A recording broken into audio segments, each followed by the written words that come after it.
Hablaremos de los capuchinos de Trinidad. De Trinidad, la isla esa que hay al norte de Venezuela, a la salida del delta del Orinoco. Hay varias islas allí: Guadalupe, la Martinica, la Dominica, Santa Lucía, Barbados, Trinidad y Tobago.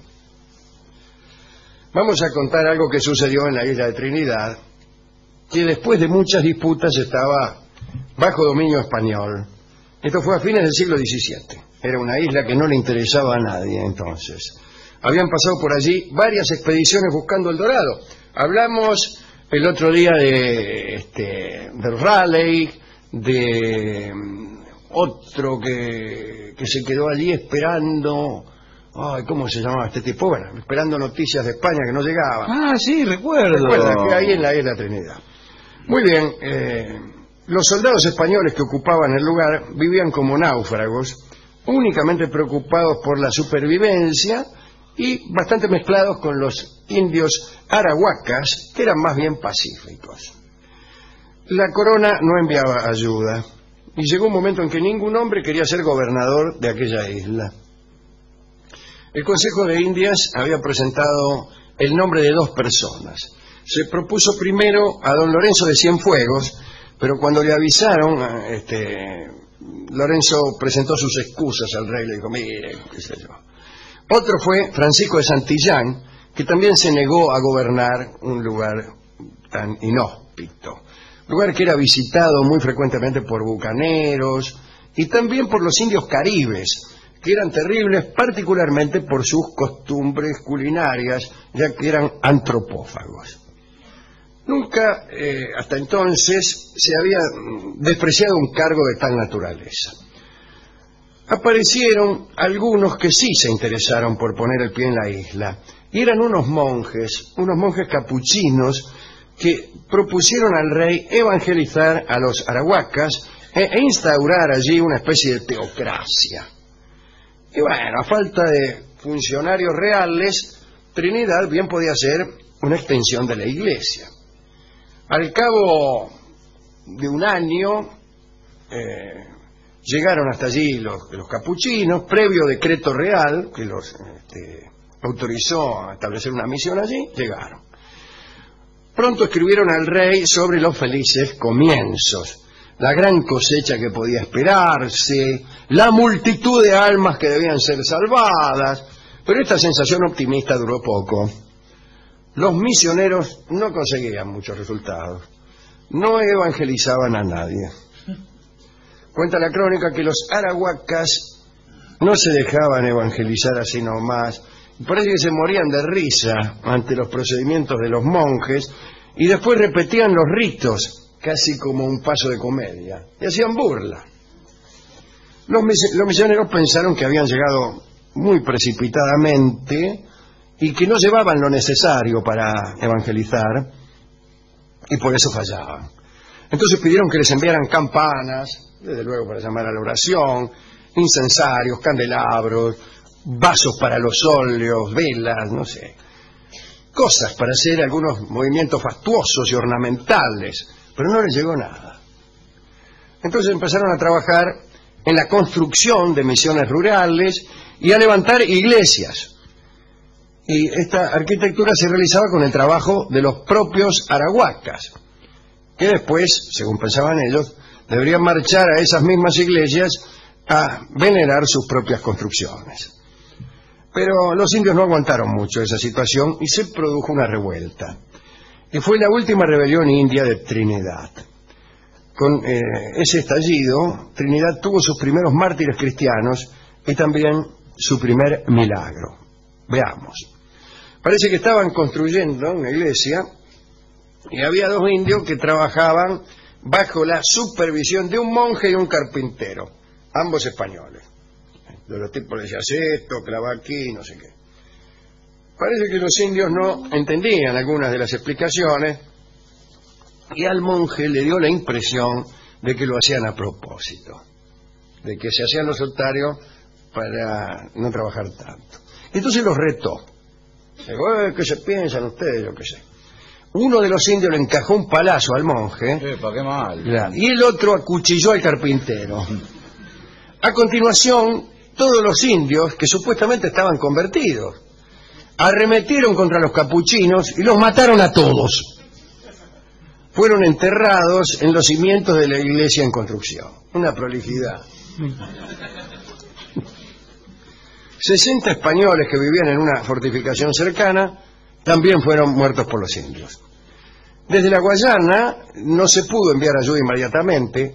Pasaron 2 meses hasta que llegaron los primeros capitanes de infantería con unas tropas.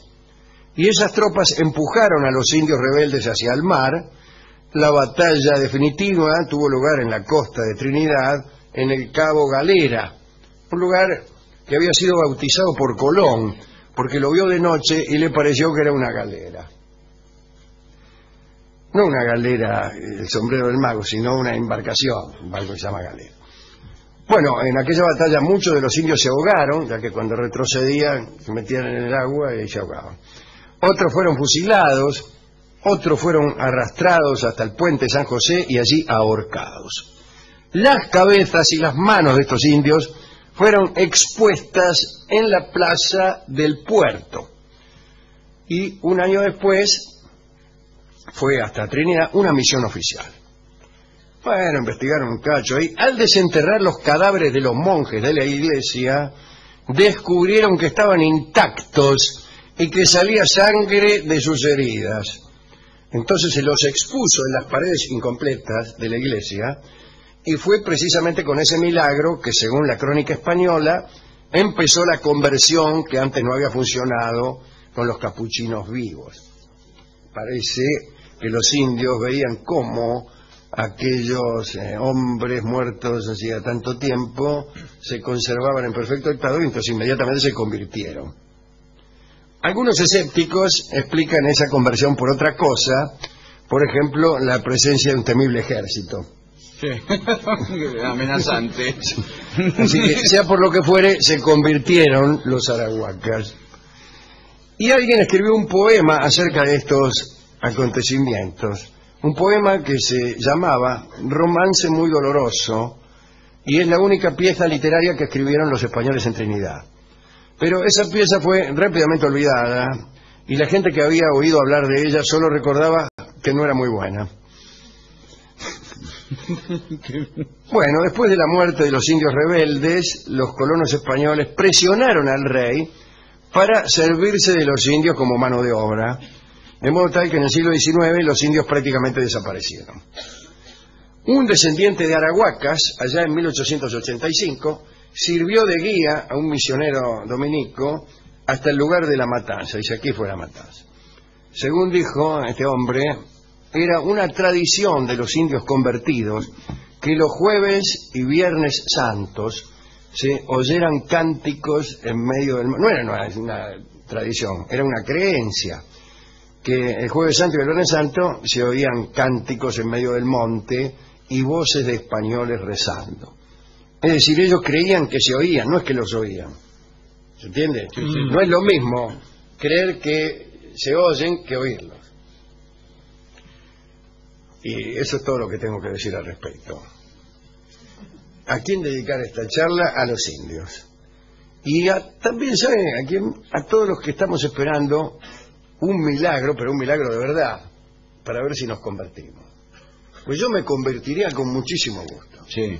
Pero a mí tráigame un milagro polenta. Bueno, pero un milagro polenta. Por ejemplo, entra nuestro productor ahí, en vez de bajar la escalera, volando.